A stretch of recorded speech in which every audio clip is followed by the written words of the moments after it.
நின்றுவனுமாக தலைகளை தாழ்த்தி கர்த்தர் செய்த நன்மைகளுக்காக நம்முடைய சமூகத்திலே சற்று நேரம் ஆண்டவர் செய்த நன்மைகளை நினைவு கொள்வோமாக. இந்த நாள் ஒரு விசேஷித்த ஒரு நாள் ஆண்டவர் நமக்கு ஏற்படுத்தியிருக்கிறார். எனவே ஆண்டவருக்கு நாம் நன்றியை தெரிவித்துக் கொள்வோம். கர்த்தர் நம்மை அடைத்த விதமும், நம்மை இந்த பட்டணத்திற்கு கொண்டு வந்த விதமும், நம்மை வளர்த்த விதமும், நம்முடைய பிள்ளைகள் பட்சத்திலே அவர் பாராட்டின கிருபைகளின் நிமித்தமாகவும் ஒரு விசையாக நாம் நினைவு கொள்வோமாக. தேவன் எத்தனையோ நன்மைகளை செய்திருக்கிறார். அவைகளிலே இந்த நாள் நாம் அனைவரும் மனமகிழ்ச்சியோடு அவருடைய சமூகத்திலே வந்து நிற்க கர்த்தர் கிருபை பாராட்டுவதற்காக நாம் நன்றியை தெரிவித்துக் கொள்வோமாக. தொடர்ந்து தேவன் நம்மோடு பேசும்படியாக, தூய ஆவியானவர் நம்மோடு இடைப்படும்படியாக இந்த சமூகத்திலே மன்றாடுவோமாக. எங்களை அதிகமாக நேசித்து வழிநடத்துகிறேன் அன்புள்ள ஆண்டவரே, இந்த மனமகிழ்ச்சியான பண்டிகை ஆராதனைக்காக நான் நன்றி தெரிவிக்கிறோம். இறைவன் இந்த ஆராதனை ஆசீர்வதிப்பதாக. இப்படி வார்த்தைகளுடைய சத்தத்தை கேட்க எங்களுடைய இருதயத்தை திறந்தருளும்படி ஆட்சேபிக்கிறோம். உங்களுடைய வார்த்தைகளினாலே எங்களை நிரப்பும்படி ஆட்சேபிக்கிறோம். எல்லா துதி கனமகிமையும் செலுத்தி இயேசுவின் நாமத்தை ஜெபிக்கிறோம் பிதாவே, ஆமென். சபையார் உட்காருவோம். ஆண்டவராகிய இயேசு கிறிஸ்துவின் விசேஷித்த நாமத்தினாலே சபையை வாழ்த்துவதிலே மிக்க மகிழ்ச்சி அடைகிறேன். இந்த நாள் கர்த்தர் நம் அனைவருக்கும் ஒரு விசேஷித்த ஒரு நாளாக ஆண்டவர் ஏற்படுத்தி கொடுத்ததற்காக ஆண்டவருக்கு நான் நன்றியை தெரிவித்துக் கொள்கிறேன். கடந்த மாதங்கள், கடந்த வாரம், கடந்த வருடம் முழுவதிலும் தேவாதி தேவன் நமக்கு நன்மைகளை செய்திருக்கிறார். அந்த நன்மைகளை நாம் நினைவு கொண்டு ஆண்டவருடைய ஆலயத்திலே நாம் நன்றியுள்ள இருதயத்தோடு வரும்கூடிய கிருபைகளை கொடுத்ததற்காக நாம் ஆண்டவருக்கு நன்றியை தெரிவித்துக் கொள்ள கடமைப்பட்டிருக்கிறோம். எடுத்தவர்கள் வாசிக்கலாம். உபாகமம் புத்தகம் 26ஆம் அதிகாரத்திலே முதல் 2 வசனங்கள் யாராவது ஒருவர் வாசிக்க முடியாது என்போடு கேட்டுக்கொள்கிறேன். உன் தேவனாகிய கர்த்தர் உனக்கு சுதந்திரமாக கொடுக்கும் தேசத்தில் நீ போய் சேர்ந்து அதை கட்டிக்கொண்டு அதில் வாசம் பண்ணும்போது உன் தேவனாகிய கர்த்தர் உனக்கு கொடுக்கும் உன் தேசத்தில் நீ பயிரிடும் நிலத்தின் கனிகள் எல்லாம் முந்தின பலனை எடுத்து ஒரு கூடையிலே வைத்து உன் தேவனாகிய கர்த்தர் தமது நாமம் விளங்கும்படி தெரிந்து கொண்டிருக்கும் ஸ்தானத்திற்கு போய். போதுமா? கர்த்தர் இந்த நாளிலே நம்மோடு கூட பேசுகின்ற harvest festival, a celebration of God's faithfulness என்கிற தலைப்பின் கீழாக பேசவிருக்கிறேன். அறுப்பின் பண்டிகை, ஸ்தோத்திர பண்டிகை என்பது தேவனுடைய உண்மையை நினைவு கொண்டு கொண்டாடப்படுகிற ஒரு பண்டிகையாக நாம் அனுசரிக்கிறோம் என்கிற தலைப்பின் கீழாக உங்கள் மத்தியிலே பேசுகின்றேன். God's faithfulness குறித்து இந்த நேரத்திலே நாம் தியானிக்கவிருக்கிறோம். நாம் அனைவரும் அறிந்த வண்ணமாக இஸ்ரவேல் மக்களை ஆண்டவர் எவ்வளவு ஆச்சரியமாக, அற்புதமாக அவர்களை வழி நடத்தினதை நாம் அனைவரும் அறிந்திருக்கிறோம். தேவன் அவர்களிடத்திலே காண்பித்த அன்பு, தயவு, இரக்கங்கள் பெரியது என்பதை நாம் உணர்ந்து கொண்டிருந்தோம். அது மாத்திரமல்ல, அவர் அவர்களை எப்படியாக நேசித்தார், எப்படியாக வளர்த்தார், எப்படியாக அழைத்தார் என்பதை குறித்தும் வேதம் நமக்கு தெளிவாக சொல்லுகிறது. வேதத்திலே நாம் வாசிக்கும் பொழுது ஒரு இடத்திலே இப்படியான ஒரு சத்தியத்தை நமக்கு சொல்கின்றார். என்ன அது அப்படின்னு சொல்லும் பொழுது, இஸ்ரவேலை நான் தெரிந்து கொண்டேன் அப்படின்னு சொன்னார். ஆனால் இஸ்ரவேலை நான் தெரிந்து கொண்டேன் என்று சொன்ன ஆண்டவர் எந்த இடத்திலே தெரிந்து கொண்டார் என்பதையும் குறிப்பிட்டு பேசுவதை நாம் அறிந்து கொண்டிருக்கிறோம். இஸ்ரவேலை ஆண்டவர் எந்த இடத்திலே தெரிந்து கொண்டார் அப்படின்னு சொன்னால், மாளிகையில அல்ல, அல்லது ராஜாக்கள் மிகவும் மிக உயர்ந்த ஒரு இடத்திலே வசிக்கிறதான ஒரு இடத்திலே அல்ல.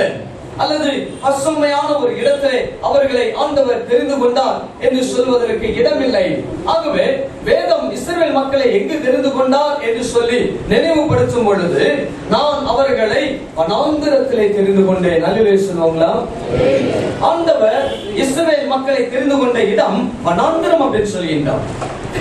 வனாந்திரம் அப்படின்னு சொல்லும் பொழுது நாம் அனைவரும் அறிந்திருக்கிறோம், அது பசுமையானது அல்ல, பாதுகாப்பு நிறைந்தது அல்ல, அல்லது சிறப்பான ஒரு இடம் என்று சொல்லக்கூடிய ஒரு சிறப்புகள் அந்த இடத்திற்கு இல்லை என்று சொல்லி நாம் அறிந்திருக்கிறோம். ஆனால் வேதத்திலே சொல்லும் பொழுது இஸ்ரவேலை தெரிந்து கொண்ட விதத்தை, முகாந்திரத்தை அறிந்து கொள்வோமானால், நான் அவர்களை வனாந்திரத்திலே தெரிந்து கொண்டேன் அப்படின்னு சொல்லுகிறேன். வனாந்திரத்திலே தெரிந்து கொண்டேன் அப்படின்னு சொல்லும் பொழுது சொல்வதற்குரிய காரணங்கள் என்ன? What are the reasons that God had selected Israelites in wilderness? அவர்களை வனாந்திரத்திலே தெரிந்து கொள்ள வேண்டிய அவசியம் என்ன வந்தது? ஏன் தெரிந்து கொண்டார் அப்படின்னு சொல்லும் பொழுது, இஸ்ரவேல் மக்களுடைய நிலைமை அது, இஸ்ரவேல் மக்களுடைய வாழ்க்கை வரலாறு அது, இஸ்ரவேல் மக்களுடைய எதிர்காலத்தினுடைய நம்பிக்கை அற்ற ஒரு சூழ்நிலை அது. இஸ்ரவேல் மக்கள் தனிமையாக்கப்பட்டவர்கள் என்கின்றதான சூழ்நிலையை சொல்லப்படுகிறதான ஒரு கருத்து அது. இஸ்ரவேல் மக்கள் தனிமையாக்கப்பட்டது மாத்திரமல்ல, அவர்கள் சோர்வுகளிலும் துக்கத்திலும் துயரத்திலும் கண்ணீரிலும் நிரப்பப்பட்டவர்கள் என்கின்ற வாழ்க்கையை வெளிப்படுத்துகிற ஒரு இடம் அது. அந்த இடத்துல ஆண்டவர் என்ன செய்தார் என்று சொன்னால், அவர்களை தெரிந்து கொண்டேன் அப்படின்னு சொன்னார். எனக்கு அருமையானவர்களே, அதை தேவன் இஸ்ரவேல் மக்களுக்கு செய்யும் பொழுது அவர்களை ஒரு சிறிய சொற்ப ஜனமாக அவர்களை அழைத்து தெரிந்து கொண்டு ஆசீர்வதித்து ஒரு பெரிய ஜாதியாக்கி ஒரு தேசமாக உருவெடுக்கும்படியாக கர்த்தர் இரக்கங்களை பாராட்டி அந்த தேசத்தை வழிநடத்தின விதத்தை காண்பித்த பொழுது அதை ஆச்சரியத்தை கொடுக்கிறதாக காட்சி அளிக்கிறது. அதைத்தான் நாம் உபாகமத்திலே ஆசிரியர் அதை எழுதியிருக்கிறதான ஆசிரியர் ரொம்ப அழகாக அந்த 5 ஆகமங்களிலே, ஆதி ஆகமத்திலிருந்து நாம் உபாகம் வரைக்கும் பென்டடுக் என்று சொல்லி அழைக்கப்படுகிற இந்த 5 ஆகமத்திலே நாம் தியானிக்கின்றோம். இந்த 5 ஆகமங்களிலே யாத்திரை ஆகத்திலே சொல்லும் பொழுது இஸ்ரவேல் மக்களுடைய யாத்திரை எப்படிப்பட்டது என்பதை அங்கு தெளிவாக சொல்கின்றார்.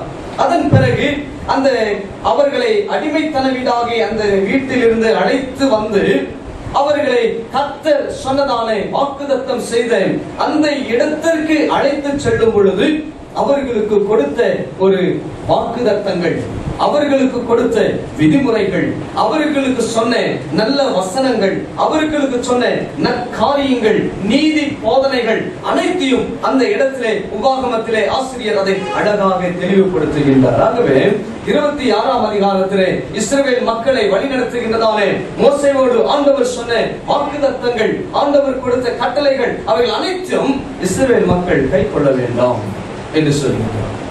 அப்போ கை கொள்ள வேண்டும் அப்படின்னு சொல்லும் பொழுது 26ஆம் அதிகாரத்திலே இப்படியாக வேதம் நமக்கு தெளிவுபடுத்துகிறது. என்ன அப்படின்னு சொன்னால், உன் தேவனாகிய கர்த்தர் உனக்கு சுதந்திரமாக கொடுக்கும் தேசத்தில் நீ போய் சேர்ந்து அதை கட்டிக்கொண்டு அதில் வாசம் பண்ணும் போது, கட்டிக்கொள்ளவில்லை, அவர்கள் போய் சேரவும் இல்லை, அவர்கள் போய் கொண்டிருக்கிறார்கள், அவர்கள் கட்டி கொண்டிருக்கிறார்கள்.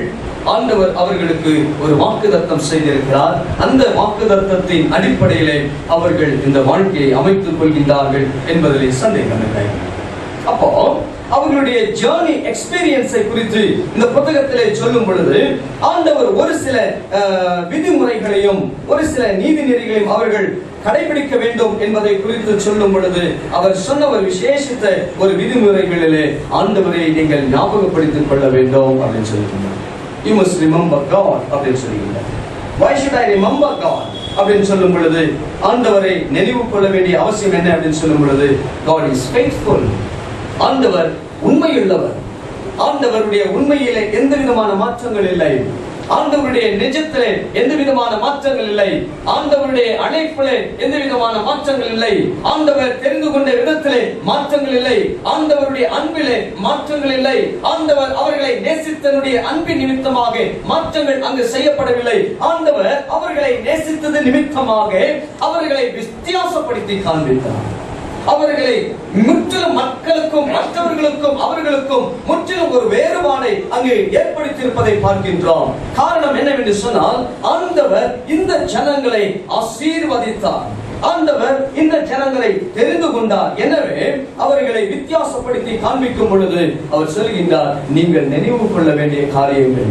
ஆகவே பண்டிகைகளிலே விசேஷித்த பண்டிகை 3, அதிலே மிக மிக சிறப்பான இன்னொரு பண்டிகை என்னவென்று சொன்னால் Harvest Festival. We remembering today.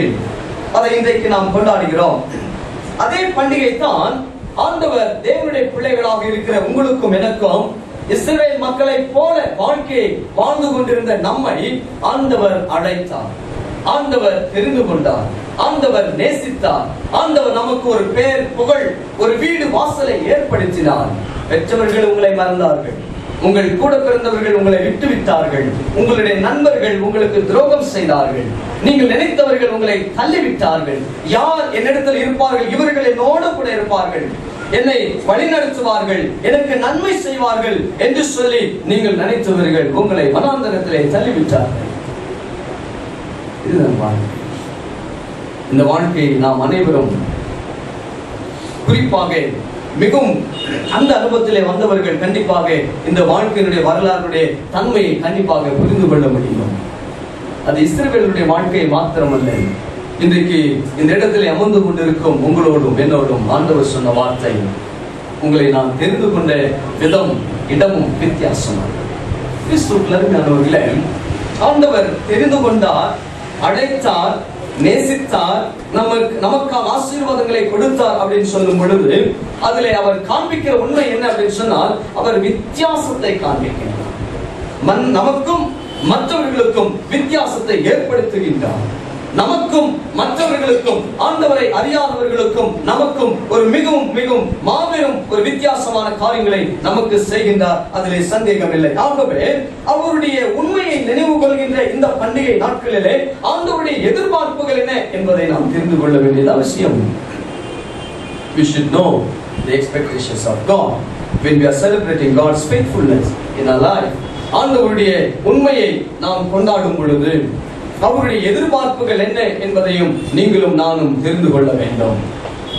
அவருடைய எதிர்பார்ப்பு என்ன அப்படின்னு சொல்லும் பொழுது முதலாவதாக enter his gates with thanksgiving. அவருடைய ஆலயத்திலே, அவருடைய ஆலய பிரகாரங்களிலே நீங்கள் நன்றியுள்ள இருதயத்தோடு, நன்றிகளோடு, ஸ்தோத்திர பலிகளோடு அவருடைய ஆலயத்திலே நீங்கள் பிரவேசிக்க வேண்டும். ஏன் ஏன் அப்படின்னு சொல்லும் பொழுது அது ஆண்டவர் நமக்கு செய்த நன்மைகளுக்கு பதிலாக நாம் ஈடாக அவருக்கு நன்றியை தெரிவித்துக் கொள்கின்றோம். நன்றி, தேங்க்யூ. சிம்பிளா சொல்லணும் அப்படின்னு சொன்னால் நன்றி ஆண்டவர். உட்கார்ந்து இருக்கிற நம் அனைவருக்கும் நன்றி செலுத்துவதற்கு காரணங்கள் உண்டு. வெவ்வேறு காரணங்கள், வித்தியாசமான காரணங்கள். அந்த அனைத்து காரணங்களிலே நம் அனைவருக்கும் வித்தியாசம் உண்டு. ஆனால் ஒரே ஒரு ஆண்டவர் நம்மை நடத்தினார். அவர் சொல்கின்றார், நான் உன்னிடத்திலே உண்மையாக இருந்தேன், நான் உன்னை ஆசீர்வதித்திருக்கிறேன். என்னுடைய எதிர்பார்ப்பு நீ நன்றியை செலுத்துவேன். நீங்கள் ஒரு பொருளை வாங்குகிறீர்கள் அப்படின்னு சொன்னா, ஒரு கம்பெனியில ஒரு பொருளை வாங்குறீங்க அப்படின்னு சொன்னா, அந்த பொருள் வாங்குகின்றவர்களுக்கு லாபமா அல்லது அந்த பொருளை விற்றவர்களுக்கு லாபமா? விற்றவர்களுக்கு. வாங்குகின்ற நமக்கு பிரயோஜனம் இல்லையா? ஆனால் அதை விற்றவர்கள் என்ன செய்கின்றார்கள் அப்படின்னு சொன்னா, அவர்கள் நன்றியை சொல்லுகின்றார்கள். நிறைய பொருளை நீங்க வாங்கிட்டீங்க, நன்றி. பிசினஸ் அடிப்படையில் 2 நாள் முன்பாக விலாய் அந்த இடத்துல திருமணத்திற்கு போயிருந்தேன். நான் காரிலே போன பொழுது கட் அவுட் பார்த்தேன், தேங்க்யூ விலாய் அப்படின்னு சொல்லியிருந்தேன். விலாய்க்கு ஏன் ஒரு கட் அவுட்? விலாய்க்கு எதற்காக ஒரு தேங்க்ஸ் சொல்ல வேண்டும் அப்படின்னு சொல்லி ஒரு உயர்வான அந்த கட் அவுட் வந்து ரொம்ப உயர்வான இடத்துல போட்டு ஹைவேஸ்ல பல இடங்களிலே பார்த்தேன். நான் பார்த்தேன், ஏன் தேங்க்யூ சொல்கின்றான்? சொன்னவன் யாருக்கு சொல்லுகின்றான் அப்படின்னு சொன்னா, மக்களுக்கு சொல்லுகின்றான். எந்த மக்களுக்கு சொன்னான் அப்படின்னு சொன்னா, மற்றவங்களுக்கு சொல்லல, பாம்பே மக்களுக்கு சொல்லவில்லை. அவன் தேங்க்ஸ் சொன்ன மக்கள் பிலாய் சத்தீஸ்கர்ல வசிக்கின்ற மக்களுக்கு சொல்லுகின்றான். சொன்னவன் யார் அப்படின்னு சொன்னால் ஹோண்டா கம்பெனிக்காரன். ஹோண்டா கம்பெனிக்காரன் ஏன் நன்றி சொல்றான் கட் அவுட் போட்டு அப்படின்னு சொல்லி நான் பார்த்த பொழுது அதுல ஒரு வாசகம், அந்த வாசகம் என்னன்னு சொன்னா, எங்க 2 வீலர் ஆக்டிவா நாங்கள் ப்ராடக்ட் பண்ண மேனுஃபேக்சர் பண்ண 2 வீலர் அதிகமாக விற்பனையான ஒரு இடம். இந்த இடம் நீங்கள் எங்கள் வாகனங்களை அதிகமாக வாங்கினதால், நல்லா கவனிக்கணும், நீங்க எங்கள் வாகனத்தை அதிகமாக வாங்கினதால் நாங்கள் நம்ம ஃபர்ஸ்ட் செல்லர் ஆஃப் 2 வீலர்ஸ் அப்படின்னு சொல்லி பெருமையை நீங்கள் எங்களுக்கு கொடுத்தீங்க. ஆகவே தேங்க்யூ. ஏன் அவன் தேங்க்ஸ் சொல்லுகின்றான்? சொல்லணுமா? அவனுக்கு பணத்தை போட்டுக்கலாமே பெட்டியில, அவளை முடிஞ்சு போச்சு இல்லையா? அவன் அவ்வளவு செய்ய வேண்டும். பொருளை வித்தான், இவன் தானே லாபத்தை வாங்கி கொண்டான், வாங்கினவர்கள். ஆனால் அவன் சொல்லும் பொழுது என்ன சொல்கிறான் சொன்னால், நீங்கள் எங்களை உயர்வான ஒரு இடத்திலே வைத்தீர்கள். அது அந்த பிசினஸ் அடிப்படையில அவர்களுடைய அந்தஸ்து தரமானது என்ன செய்தது சொன்னால் உயர்த்தப்பட்டது. யாராலே அப்படின்னு சொல்லி அந்த கம்பெனி ஓனர் என்ன சொல்கின்றார் சொன்னால், விலாய் மக்களாலே. அவன் கட் அவுட் போட்டு நன்றியை தெரிவித்துக் கொள்கிறான். கிறிஸ்துவுக்கு அருமையானவர்களே, நீங்களும் நானும் கட் அவுட் போட வேண்டியதே கிடையாது ஆண்டவருக்கு. சரியா? we no need to give cut out. ஆனால் ஆண்டவருக்காக இன்றைக்கு அல்லது நேற்றைக்கு, ஆண்டவரே நன்றி, உமக்கு நான் நன்றி தெரிவிக்கிறேன் ஐயா என்று சொல்லி உள்ளத்திலிருந்து ஒரு நன்றியை சொல்லி இருக்கிறோமா? நினைவு கொண்டோமா? இல்லை கடமையின் அடிப்படையில் நம் அனைவருக்கு தெரியும், இன்றைக்கு நம்முடைய பண்டிகை ஸ்தோத்திர பண்டிகை என்று சொல்லி நம் அனைவருக்கு தெரியும். எனவே நாம் பண்டிகைக்காக ஓடி ஓடி வந்தோமா? அல்லது வருவதற்கு முன்பாக முழங்காலில் நின்று நன்றி சொன்னோமா? உங்கள் பிள்ளைகளை அழைத்து உங்கள் மனைவியோடு கணவனோடு ஒருவேளை உங்கள் பெற்றோர்களோடு உட்கார்ந்து வரலாறை சொன்னீர்கள். Did you say your history? உங்களுடைய வரலாறு என்ன, என்னுடைய வரலாறு என்ன என்பதை என் மனைவி பிள்ளைகளோடு நான் சொல்லி இருக்கிறேனா? ஆண்டவர் சொல்கின்றார், நன்றியை நான் எதிர்பார்க்கிறேன். அந்த நன்றி என்பது என்னுடைய ஆலயத்திலே நீ வரும் பொழுது நன்றி என்று சொல்கின்ற வசனத்தோடு நீ வர வேண்டும் என்கின்ற எதிர்பார்ப்பு ஆண்டவர் இந்த நாளிலே நம்மிடத்திலே எதிர்பார்க்கிறார். இரண்டாவதாக, ஆண்டவருடைய உண்மையை குறித்து கொண்டாடுகிற, செலிப்ரேட் செய்கிற நாம், திருவிழாவாக கொண்டாடுகிற நாம் இரண்டாவதாக செய்ய வேண்டியது, we must enter his courts with the best offering அப்படின்னு சொல்கிறார். the best offering, ஒரு ஆசீர்வாதமான அல்லது தரமான ஒரு காணிக்கையோடு ஆண்டவருடைய ஆலயத்திற்கு நாம் வர வேண்டும். தரமான காணிக்கை, முதல் தரமான காணிக்கை. அதைத்தான் வேதத்திலே 2ஆம் வசனத்திலே வாசிக்கிறோம். வாசிக்குமா? verse 2, உன் தேவனாகிய கர்த்தர் உனக்கு கொடுக்கும் உன் தேசத்தில்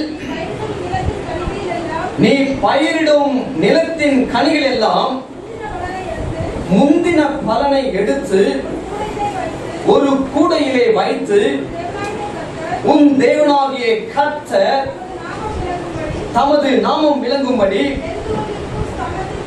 தெரிந்து கொண்டிருக்கும் ஸ்தானத்திற்கு போய். Shall we read in English verse 2?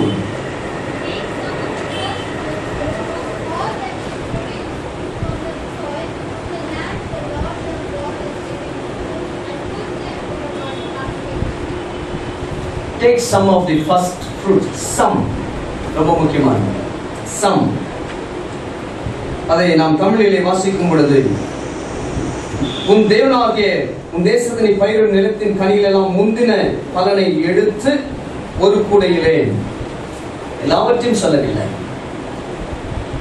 ஒரு பேக்ஸ் அண்ட் பேக்ஸ் அப்படின்னு சொன்னா, ஒரு 10 பேக் நீங்க ஒரு ஆனியன் நீங்க அறுவடை செய்கிறீர்கள், ஆனியன் வெங்காயம் அறுவடை செய்கிற பொட்டேட்டோ, அதனால 10 பேக் கொண்டு வாங்கன்னு சொல்லல ஆண்டவர். நீ அறுவடை செய்த அந்த பேக்ல இருந்து, அந்த ஆனியன்ஸ்ல இருந்து தரமானது சிலவற்றை, அப்படின்னா இவ்வளவு இருக்கலாம், இவ்வளவு இருக்கலாம், இவ்வளவு இருக்கலாம். அது அக்கார்டிங் டு தி குவாண்டிட்டி. நீ உங்களை ஆண்டவர் எப்படியாக உங்கள் பயிரை ஆசீர்வதித்தாரோ அதன் அடிப்படையிலே நீங்களும் நானும் என்ன செய்ய வேண்டும், கொண்டு வர வேண்டியது அவசியம் அப்படின்னு சொல்லியிருந்தார். ஆனால் அதை நான் நிதானித்து தியானிக்கும் பொழுது, ஏன் கடவுள் அந்த வருஷத்துல, அதாவது 11 மாதங்கள் நீ சாப்பிடு, 12ஆம் மாதத்துக்குரிய எல்லாவற்றையும் கொண்டு வந்து நீங்க கொடு அப்படின்னு சொல்லவில்லை? அல்லது அந்த வருடத்திலே 12 பேக் 50 பேகை நீ கொண்டு வந்து என் ஆலயத்திலே படைப்பாயாக ஏன் சொல்லல அப்படின்னு சொல்லி நான் யோசித்த பொழுது, சம் என்கின்ற வார்த்தை எதை நமக்கு நினைவுபடுத்துகிறது என்று சொன்னால், God doesn't need our money. Even God doesn't need our offering. ஆண்டவர் நம்முடைய பணத்தையோ நம்முடைய காணிக்கைகளினாலே அவர் பணக்காரர் ஆக வேண்டும் என்பதற்காக காணிக்கைகளை கொண்டு வரணும் அப்படின்னு சொல்லவில்லை. ஆகவே தான் சம் அப்படின்னு சொல்கின்றார். சிலவற்றை, அந்த சிலவற்றை அல்லது சில என்கின்ற காரியங்கள் இன்னொரு காரியத்தை நமக்கு எதை ஞாபகப்படுத்துகிறது என்று சொன்னால் நம்முடைய இருதயத்தை வெளிப்படுத்துகின்ற ஒரு வார்த்தை அது. அப்படின்னா ஆண்டவருடைய சமூகத்திலே நீங்களும் நானும் காணிக்கைகளோடு வந்திருப்போம் என்று சொன்னால், நீங்களும் நானும் ஆலயத்திலே என்டர் ஆகும் பொழுது நம்முடைய இருதயம் ஆண்டவருக்கு தெரிந்து விட்டது. அல்லேலூயா சொல்லுவாங்களா? எனக்கு தெரியல. இப்போ நீங்க எல்லாரும் எத்தனை பேர் காணிக்கைகளோடு வந்தீங்க? இன்னைக்கு காணிக்கைகளோடு வந்திருக்க வேண்டும். ஒன்று ஸ்தோத்திரங்கள், நன்றிகள். இரண்டாவது காணிக்கைகள். அந்த காணிக்கைகள் உங்கள் கைகளிலே நீங்கள் கொண்டு வந்திருக்க வேண்டும். நான் சொன்னேன் என் மனைவி இடத்துல ஒரு பேக் நம்மளான ஒரு பிள்ளைங்க கொடுத்துட்டு ஆண்டர்ல கொடு அப்படின்னு நான் சொன்னேன். நீயும் எடுத்துக்கொள்ள வேண்டும், மகளும் மகனும் ஒரு பேக்கெட் எடுத்துட்டு தெய்வ சமூகத்திலே வர வேண்டும். இதை நான் கற்றுக் கொடுக்க விரும்புகிறேன் என் பிள்ளைகளுக்கு. இதை நீ செய்ய வேண்டும், இதை நான் செய்ய வேண்டும் என்று சொன்னால் ஆண்டவர் பிரதிநிதியை விரும்பவில்லை, ஆண்டவர் முழு குடும்பத்தை விரும்புகிறார். அல்லேலூயா சொல்லுவாங்களா? உன் கணவன் ஏதாவது ஒரு பொருள் அங்க கொண்டு வந்து போய் உட்கார வேண்டும். உன் மகள், உன் மகன், உன் வீட்டில் இருக்கிற யாரா இருந்தாலும் தன்னுடைய கரங்களில மனமுகுந்து ஏதோ ஒரு காணிக்கை தேவனுடைய சமூகத்திலே கொண்டு வந்து படைக்க வேண்டியது ஆண்டவர் விரும்புகிறார். ஏன் ஆண்டவர் விரும்புகிறார் அப்படின்னு சொல்லும் பொழுது priority அப்படின்னு சொல்கிறார். அதாவது முதன்மையான முக்கியத்துவம். You are giving God very important place, very significant place. God in our life. ஆண்டவருக்கு நம்முடைய வாழ்க்கையிலே முக்கியத்துவத்தை நாம் கொடுக்கிறோம். அதை விரும்புகிற தேவன் அதை முழு குடும்பம் செய்ய வேண்டும் என்று ஆண்டவர் விரும்புகிறார். அப்போ ஏன் முழு குடும்பமாக ஆண்டவருடைய ஆலயத்திலே காணிக்கைகளை படைக்க வேண்டும் அப்படின்னு சொல்லும் பொழுது மூன்றாம் காரியத்திலே அவர் சொல்கின்றார். மூன்றாம் வசனம், அந்த நாட்களில் இருக்கும் ஆசாரியனிடத்தில் சென்று அவனை நோக்கி, கர்த்தர் எங்களுக்கு கொடுத்த நம்முடைய பிதாக்களுக்கு ஆணையிட்ட தேசத்தில் வந்து சேர்ந்தேன் என்று இன்று உம்முடைய தேவனாகிய கர்த்தருடைய சந்நிதியில் அறிக்கையிடுகிறேன் என்பார். Why am I entering to God's presence with offering அப்படின்னு சொல்லும் பொழுது, with the family, குடும்பமாக நான் தேவனுடைய ஆலயத்திற்கு வருகிறேன் என்று சொல்லும் பொழுது ஏன், எதற்காக? The third thing God expects, devotion. Worship. ஆண்டவர் இந்த நாளிலே அவருடைய உண்மையை நாம் திருவிழாவாக கொண்டாடுகிறோம். நம் பட்சத்தில் அவர் காண்பித்த உண்மையை திருவிழாவாக கொண்டாடுகிறோம். அதில் ஆண்டவர் மூன்றாவதாக எதிர்பார்க்கிறது என்னவென்று சொன்னார், enter his gates with devotion. அவருடைய ஆலயத்திற்கு நீங்களும் நானும் எப்படி வரணும் அப்படின்னு சொன்னா, ஏனோ தானோ வருவதல்ல, ஏதோ ஒன்றை கைகளில் பிடித்துக் கொண்டு வர வேண்டும் என்பது அல்ல, அல்லது உயர்தரமான தரமான தங்கத்தையோ அல்லது விலையுயர்ந்த பொருள்களையோ கொண்டு வந்து ஆடம்பரத்தோடு கர்வத்தோடு வந்து அவருடைய ஆலயத்திலே படைக்க வேண்டும் என்பது அல்ல. ஆண்டவருடைய ஆலயத்திலே வந்து படைக்கிற காணிக்கைகள் அவர் விரும்புகிற காரியம் என்னவென்று சொன்னால் டிவோஷன். What is devotion? பக்தி, பயபக்தி. அதை விரும்புகிறார் ஆண்டவர். அப்ப காணிக்கையை கொண்டு வந்தோம், நன்றிகளை செலுத்தினோம், ஆனால் பயபக்தி இல்லை என்று சொன்னால், டிவோஷன் இல்லை என்று சொன்னால் festival out. There is no meaning in festival at all. நம்முடைய பண்டிகையிலே அர்த்தம் இல்லை என்று சொல்கிறார். Today we are not only celebrating God's faithfulness, but also we remember more than that we are worshiping God. ஆராதனை இல்லை என்று சொன்னால், பக்தி இல்லை என்று சொன்னால் ஆண்டவர் விருப்பப்படவில்லை என்பதற்கு அர்த்தம். அப்போ அதைத்தான் வேதத்தில் சொல்கின்றார். ஆங்கிலத்தில் சொல்லும்போது then go to the place the Lord your God will as a dwelling for his name அப்படின்னு சொல்லுவாங்க. அந்த நாட்கள் இருக்கும், அதாவது உன் தேவனாகிய கர்த்தர் உனக்கு கொடுக்கும் தேசத்திலே, அதன் பிறகு கடைசியாக சொல்லும் பொழுது கர்த்தர் தமது நாமம் விளங்கும்படி தெரிந்து கொண்டிருக்கும் ஸ்தானத்திற்கு போய் அப்படின்னா காணிக்கை அனுப்பு சொல்லல. You send your offering சொல்லல. ஒருவேளை இன்னைக்கு ஆஃபரிங்ல நிறைய பேர் பொருட்களை நாம் கொண்டு வந்திருக்கிறோம். ஜஸ்ட் இமேஜின், ஒரு கற்பனையில் போவோம். We just go to the imagination. ஒரு பில் கேட்ஸ் பில்லா நம்ம ஆலயத்தில் வந்திருக்காரு. ஒரு முட்டையை நீங்க ஏலத்தை விடுறீங்க. முட்டையை அதிகபட்சம் நம்ம எல்லாரும் எவ்வளவு இங்க எடுப்போம்? சரி 1 லட்சம் போடுவோம். 1 lakh ஒரு முட்டையினுடைய ஏலத்தை 1 lakh தான் கற்பனை. ஆனால் ஒருவேளை டாக்டர் பில்லா அவங்க வந்து அதை எடுக்கணும்னு சொல்லி வந்துட்டாங்க அப்படின்னா எவ்வளவுக்கு வாங்குவாங்க? அவங்க எவ்வளவு நினைப்பாங்களோ அவ்வளவுக்கு வாங்கிக்குவாங்க. கம்பாரிஷன்ல போகின்றேன். நீங்கள் கேட்ட 1 lakh அவர்கள் கொடுத்த 1 crore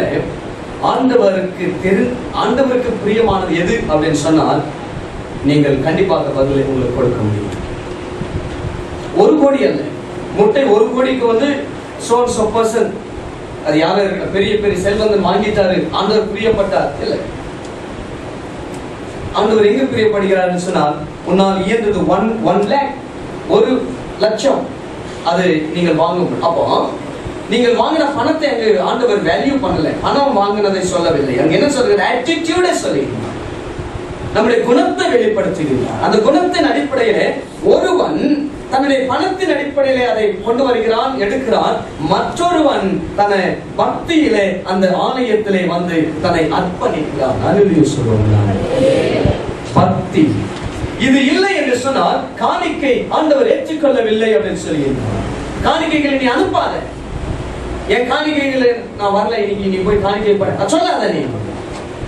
ஏன்னா உன்னை 12 மாதங்கள் முழுவதும் உன்னையும் பிசினஸையும் பொறுப்பேற்றுக் கொண்டு ஆண்டவர் ஆசீர்வதித்திருக்கிறார் என்று சொன்னால் 12ஆம் மாதத்திலே ஒரு நாளிலே ஆண்டுடைய ஆலயத்திற்கு நீ உன் சொந்த கரங்களிலே கால்நடையாகவோ வந்து உன்னால் இயன்ற மற்றும் அந்த காணிக்கைகளை கொண்டு வந்து பணிவாக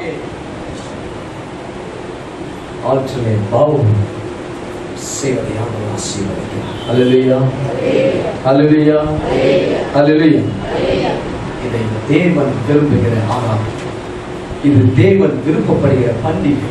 எனக்கு அருமையானவர்களே, கர்த்தர் இந்த நாளிலே நம்மோட பேசின இந்த வார்த்தைகளிலே முதலாவதாக ஆண்டவர் நம்மை எங்கு தெரிந்து கொண்டார் என்று சொல்லி அவர் ஞாபகப்படுத்தினார். அதிலே அவருடைய உண்மையை வெளிப்படுத்தினார். அந்த உண்மையை வெளிப்படுத்தினதிலே அவருடைய எதிர்பார்ப்புகள் உண்டு என்று சொன்னேன். அவருடைய எதிர்பார்ப்புகளிலே அவருடைய ஆலயத்திலே பிரவேசிக்கும் பொழுது நன்றியுள்ள இருதயத்தோடு பிரவேசிக்க வேண்டும் எதிர்பார்க்கின்றார். அவருடைய ஆலயத்திலே வெறுமையாக அல்ல, நாம் ஆண்டவர் ஆசீர்வாதத்திலிருந்து பொருள்களோடு காணிக்கைகளோடு பிரவேசிக்க வேண்டும் எதிர்பார்க்கிறார். மூன்றாவதாக பொருள்களோடு மாத்திரமல்ல, பக்தி ஆராதனையோடு அவருடைய ஆலயத்திலே பிரவேசிக்க வேண்டும் என்று சொல்லி எதிர்பார்க்கிறார்.